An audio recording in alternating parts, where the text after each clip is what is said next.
చూసే ముందు ఒక లైక్ కొట్టి జైశ్రీరామ్ అని కామెంట్ చేయండి.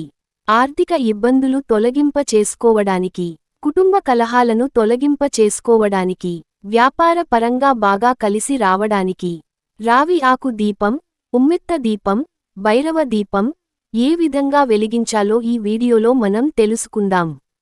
మనం ప్రతిరోజు కూడా ఇంట్లో దీపారాధన చేసుకుంటూ ఉంటాం. అయితే దీపారాధనలలో కొన్ని శక్తివంతమైనటువంటి దీపారాధనలు ఉన్నాయి. అవే రావి ఆకు దీపం, ఉమ్మెత్త దీపం, భైరవ దీపం. ఆర్థికంగా బాగా కలిసి రావాలంటే, డబ్బులు ఇంట్లో నిలబడాలంటే, అనవసరమైన ఖర్చులు తగ్గిపోవాలంటే, అనేక మార్గాల్లో ఆదాయం పెరగాలంటే, వీలైనప్పుడల్లా ఇంట్లో తులసి కోట దగ్గర గాని మీ పెరట్లో గాని రావి ఆకు దీపాన్ని వెలిగించాలి.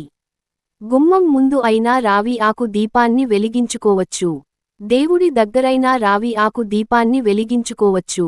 ఈ రావి ఆకు దీపం ఎలా వెలిగించాలంటే, ఒక రాగిపళ్ళెం గాని ఒక ఇత్తడి పల్లె కానీ తీసుకోండి. ఆ పల్లెనికి చక్కగా పసుపు కుంకుమ గంధంతో బొట్లు పెట్టండి. మచ్చలు లేని రావి ఆకు ఒకదాన్ని తెచ్చుకోండి. ఆ ఆకును నీళ్లతో శుభ్రంగా కడిగి ఆరపెట్టండి. ఆ ఆకుని ఈ పల్లెల్లో ఉంచండి. ఆకుని పల్లెల్లో ఉంచేటప్పుడు రావి ఆకు కాడ మన వైపు వచ్చేలాగా ఉండాలి. ఆ ఆకు ఇంకొక భాగం దేవుడి వైపు కానీ తులసి కోట వైపు గాని వచ్చేలాగా రావి ఆకు ఏర్పాటు చేసుకోవాలి. ఆ రావి ఆకుకి 3 చోట్ల గంధం బొట్లు కుంకుమ బొట్లు పెట్టాలి. ఇప్పుడు 2 మట్టి ప్రమిదలు తీసుకోండి. ఆ 2 మట్టి ప్రమిదలో కూడా ఒకదానిలో ఒకటి ఉంచి ఈ రావి ఆకు మీద ఉంచండి. దాన్లో నువ్వుల నూనె పోయండి. ఆ మట్టి ప్రమిదలకు కూడా 3 చోట్ల గంధం బొట్లు కుంకుమ బొట్లు పెట్టండి. ఎప్పుడైనా సరే పళ్యానికి గాని రావి ఆకుకు గాని ఈ ప్రమిదలకు కాని 3 చోట్ల మాత్రమే బొట్లు పెట్టాలి. 4 చోట్ల పెట్టకూడదు. ఎందుకంటే 4 చోట్ల బొట్లు పెడితే దాన్ని యమ దీపం అంటారు. ఇలా బొట్లు పెట్టాక నువ్వుల నూనె పోసి 2 ఒత్తులు కలిపి ఒక వత్తి లాగా చేసి ఏక హారతితో కాని అగబత్తితో కాని దీపాన్ని వెలిగించాలి.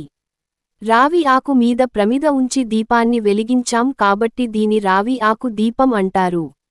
రావి చెట్టు విష్ణు స్వరూపం కాబట్టి ఈ రావి ఆకు దీపం అనేది తులసి కోట దగ్గర మీ పెరట్లో వెలిగించుకున్నా, ఇంటి ముందు భాగంలో వెలిగించినా, దేవుడి గదిలో వెలిగించినా విశేషంగా ధనప్రాప్తిని సిద్ధింప చేసుకోవచ్చు. అలాగే ఒక్కొక్కసారి అకారణంగా ఎదుటివాళ్లతో గొడవలు అవుతూ ఉంటాయి. మీ మీద నిందలు పడుతూ ఉంటే కుటుంబ కలహాలు ఎక్కువగా వస్తూ ఉంటాయి. నరఘోష ఎక్కువగా ఉంటుంది. శత్రువు బాధలు ఎక్కువగా ఉంటాయి. అలాంటప్పుడు శివాలయంలో ఉమ్మెత్త దీపాన్ని వెలిగించాలి. ఉమ్మెత్త పువ్వులు పొడవుగా తెల్లగా ఉంటాయి. ఉమ్మెత్త చెట్టు ఉమ్మెత్త కాయలు ఉంటాయి. ఎలా ఉంటుందంటే మొత్తం ముళ్ళు లాగా ఉంటుంది. చిన్న చిన్న కాయల్లాగా ఉమ్మెత్త కాయ మీద ఉంటుంది. ఆ ఉమ్మెత్త కాయ ఒకటి తీసుకుని పైన తొడిమ చెక్కేసి ఆ తర్వాత లోపల ఉన్నటువంటి అంతా కూడా తీసేసి, ఆ ఉమ్మెత్త కాయ లోపల చక్కగా నువ్వుల నూనె పోసి ఉమ్మెత్త కాయకి 3 చోట్ల గంధం బొట్లు పెట్టి 2 ఒత్తులు కలిపి ఒక ఒత్తిలాగా చేసి శివాలయ ప్రాంగణంలో సోమవారం దీపాన్ని వెలిగించాలి. దీన్నే ఉమ్మెత్త దీపము అంటారు. కుటుంబ కలహాలు, నరదృష్టి, ఎదుటివాళ్ల ఏడుపులు, శత్రుబాధలు, కోర్టు సమస్యలు ఇవన్నీ తొలగింప చేసుకోటానికి ఉమ్మెత్త దీపం అనేది చాలా అద్భుతంగా పనిచేస్తుంది. చాలా సులభమైనటువంటి దీపం.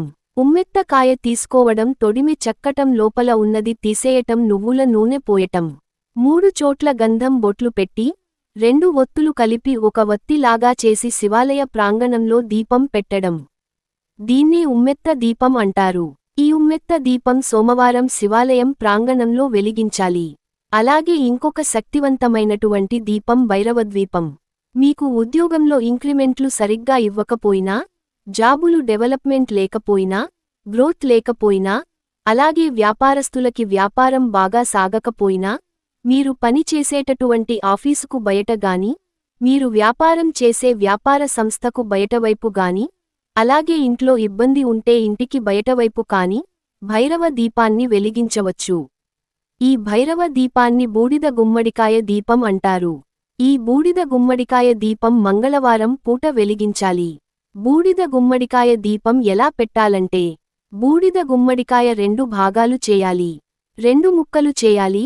ఆ తర్వాత బూడిద గుమ్మడికాయలో ఉన్నటువంటి విత్తనాలు మొత్తం కూడా తీసేసేయాలి. తీసేసిన తర్వాత బూడిద గుమ్మడికాయలో నువ్వుల నూనె పోయాలి. కాసిన్ని నల్ల నువ్వులు వేయాలి. 3 ఒత్తులు కలిపి ఒక ఒత్తు లాగా చేసి దీపాన్ని వెలిగించాలి. దీన్నే బూడిద గుమ్మడికాయ దీపం భైరవ దీపం అనే పేరుతో కూడా పిలుస్తారు. బూడిద గుమ్మడికాయ 2 భాగాలు చేసినప్పుడు ఒక భాగం ఒకవైపు ఉంచండి. ఇంకో భాగం ఇంకోవైపు ఉంచండి. లోపల ఉన్న విత్తనాలని తీసేసేయండి. నువ్వుల నూనె పోయండి. దానిలో కాసిన్ని నల్ల నువ్వులు వేయండి. 3 ఒత్తులు కలిపి ఒక కొత్త చేసి దీపం వెలిగించండి.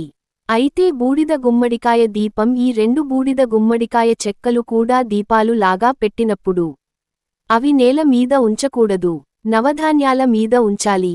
అందుకే మీ వ్యాపార సంస్థకి 2 వైపులా గాని, మీరు పని చేసే చోట మీ ఆఫీసుకు 2 వైపులా, బయట ఎంట్రన్స్ బయటవైపు 2 వైపులా గాని ఈ బూడిద గుమ్మడికాయ దీపాలు పెట్టేటప్పుడు నవధాన్యాలు పోసి వాటి మీద వెలిగించండి. అప్పుడు అద్భుతమైన ఫలితం ఉంటుంది. మీకు ఇంక్రిమెంట్స్ తొందరగా ఇస్తారు. జాబులో గ్రోత్ తొందరగా ఉంటుంది. బిజినెస్ కూడా బాగా సక్సెస్ అవుతుంది. వ్యాపారంలో నష్టాలు తొలగింప చేసుకోవచ్చు.